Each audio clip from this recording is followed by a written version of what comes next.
Lâu mù nhau non đáo. Chả chứ nó ai tán nhỉ? Thế buổi này. Sống lo họ giống cái nhá. Ừ. Bùng gan lo hát lo. Tao sức. Khó. Chỉ tao chu lúc nào nó thế. Chán được có cho. Thôi cái thì con mua dù vừa nó mua rò tạt đâu. Sáng nó mua tệ đun chia thôi. Ui dồi. Lỡ này say nữa. Chỉ một xưa. Gì xưa. To. Đi non ta. Mù. Thật vào. Đâu, mất thông rồi luôn. Mất thông rồi. Đi chui, hành thâu nữa. Mất thông rồi mà. Rít xa rồi. Có mấy nhân là xa. Tiếp sau này. Mà sao dân thì nó tổ. Ôi dù gì mà tàu tà liều. Nó còn nó xứ thiệt là yếu này say nó. Chuyện gì xứ. Ta hay vô. Đùa kẹt thông đã có mấy mà lại thông gì à? Thì có thứ thì thì đáp bá gì là mà cho gì mỏ có liếp bà lại như vậy đó. Không biết là phút tóc. Để nó chỉ vô rồi. Để có chứ bỏ tí xứ chỉ qua. Ôi dù nào mà luồn lưu xưa. Mua mà chủ mua liếp cho nó thì mua luôn. Ta chỉ mò hành.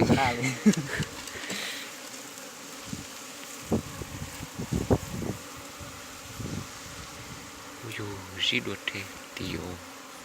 Xin tròn trò bao rện thấu. Xin cho cái thông đòn nó thiết tỉ nó thế đâu. Gì mà chơi rồi.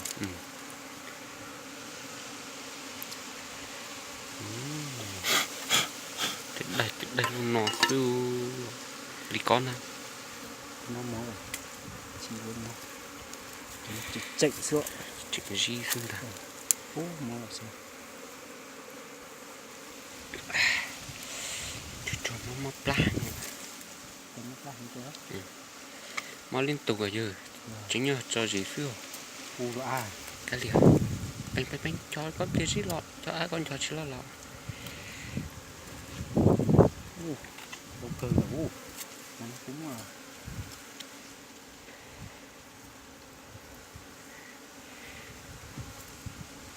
Nó cũng gì nữa.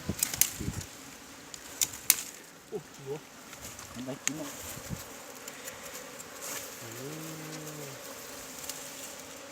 Chỉ chung cho có ít mà bài gì rồi cứ cho kiện đúng gì con. Ít mà bài. Đâu trời ít mà bài.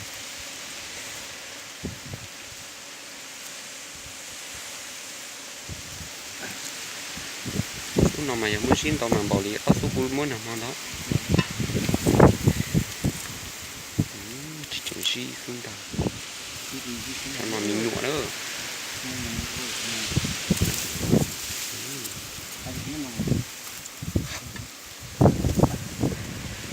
Nó chỉ có cái lính nó nè. Bình nữa. Chả nhắn tại để cho mua riêng bằng cột trâu nữa. Ôi dù gì xưa. Ta luôn. Nó y nó vớt ta điเลย. Nó chỉ tội gì mù thế. Chủ yếu đi non là thì mua mũ.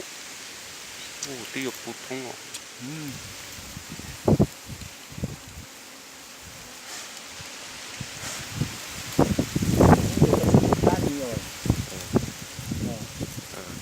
Bạn kia còn tôi như vậy em tới mua cái Cứ đòi như một tí rồi mò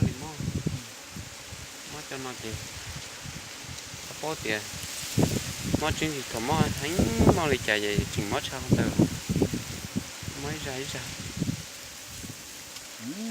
muốn nói thì bỏ mua cửa ta chỉ muốn mò đi chỉ cho tao một chế thôi dù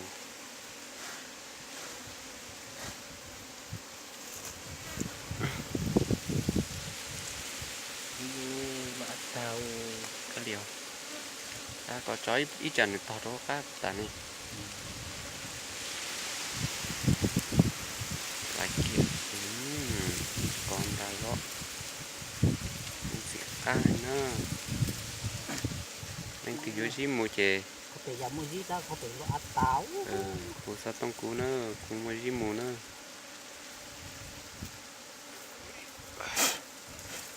nhà mà cũng mua toàn độc cơ hết nó mua toàn độc cơ hết này bây nữa ui dồi gì xưa bỏ kia tiêu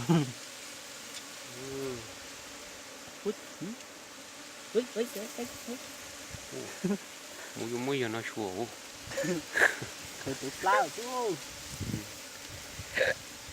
ui dồi xây giờ thật để xéo rồi gì mùi cúc cơn nè chỗ này ở bên trong trình độ tại kia liền tháo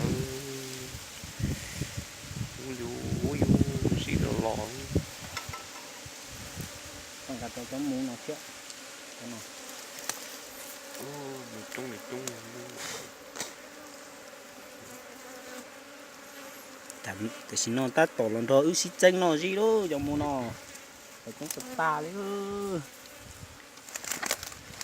giờ phù thông là đó này sai ơi kia thì mà phù thông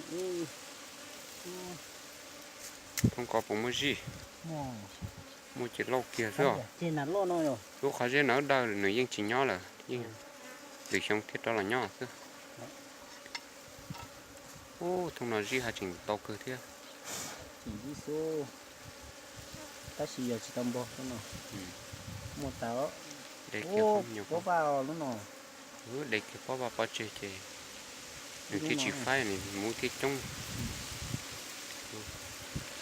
chế tà chế ban chờ đó rồi không có chỉ đợi chứ đợi nó một tí nữa này nhân đây chế đất kia mua chung tiền chỗ nói rồi sao cho nó đi cho này ui vô thật tiền này luôn đủ luôn nè anh gì đủ tao chả số kia gì trong